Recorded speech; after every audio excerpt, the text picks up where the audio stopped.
split off from the other guys. The three of us, Ryan, Nick, and myself, started our trip in California, on the shore of Lake Havasu. We went to the Whitsett intake plant. The intake plant allows us to draw from a natural source, and it diverts the water hundreds and hundreds of miles all the way to Southern California.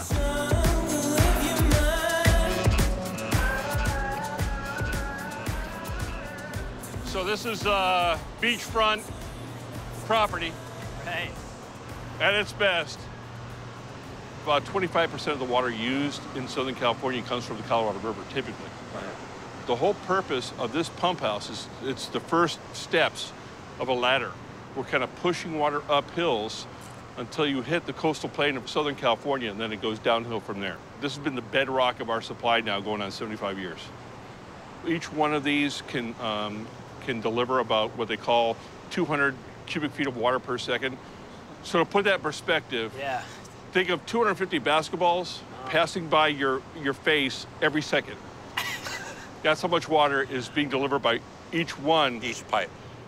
The river right now there's an oversubscription, they call it. We have too many takers and not enough water. Right. The last 3 years, it's been pretty much operating at maximum capacity because we've been relying on this water to help us make it through the drought in California. All the states, particularly in the lower basin, so Arizona and Nevada and California are working closely together to try to save water and keep as much water in storage so we can stave off shortage conditions. Right. This would be the first time in the history of deliveries that you'll see reductions of Colorado River supplies to lower basin states. So it's extraordinary. Are you like optimistic like on this the state of things? Like, do you think we're gonna figure it out and we have to. Levels will come back up? What you have here is that you have a basin-wide acknowledgement that something needs to be done. And it's something that is just not sustainable. And there might be some that feel the impacts of a shortage sooner than others. But in the end, if we continue down this path of drought and overuse, certainly we're all going to feel the pinch of water shortages on the Colorado River. So in order to deal with this era of limits, we have to think out of the box. We have to do more with the water that is made available from these imported water sources. We need to conserve that water. We need to use it efficiently, but we also need to reclaim that water. We need to recycle that water. There's not a real silver bullet to our problems. It's just a matter of going above and beyond to address everything and any contingency that you're going to face in the future. Yeah, thanks so much for the time. My pleasure.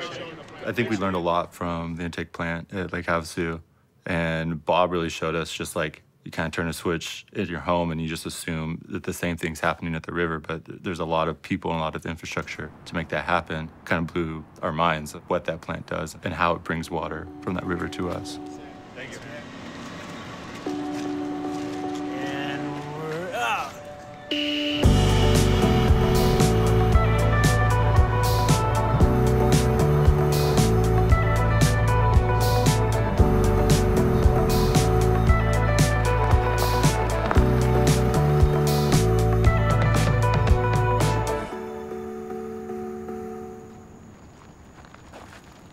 I feel like people from all walks of life, it's something that's important to everyone, you know. Obviously, out in California, we try to be pretty conscious of it, but even, you know, in I guess you could call them red states, and where there's a lot of hunting going on, I think they really care about conservation, you know. It just feels like an issue that obviously affects everybody, and everyone can kind of get behind. He wants it all, it's not enough. He feels the walls around him and he's climbing up.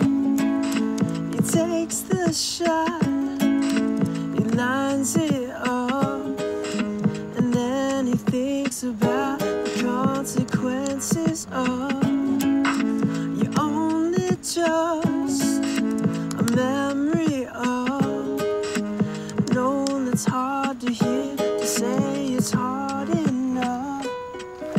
That's so nuts. Wow. It's not an exaggeration. That's probably the most beautiful sunset I think I've ever seen. Yeah.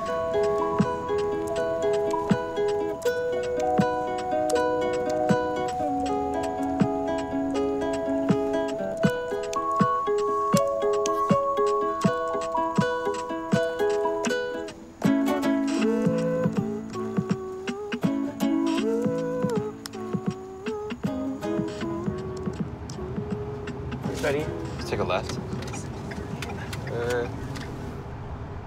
Okay, so we're going 1 mile. Sweet. And then we take a right to Horseshoe Bend.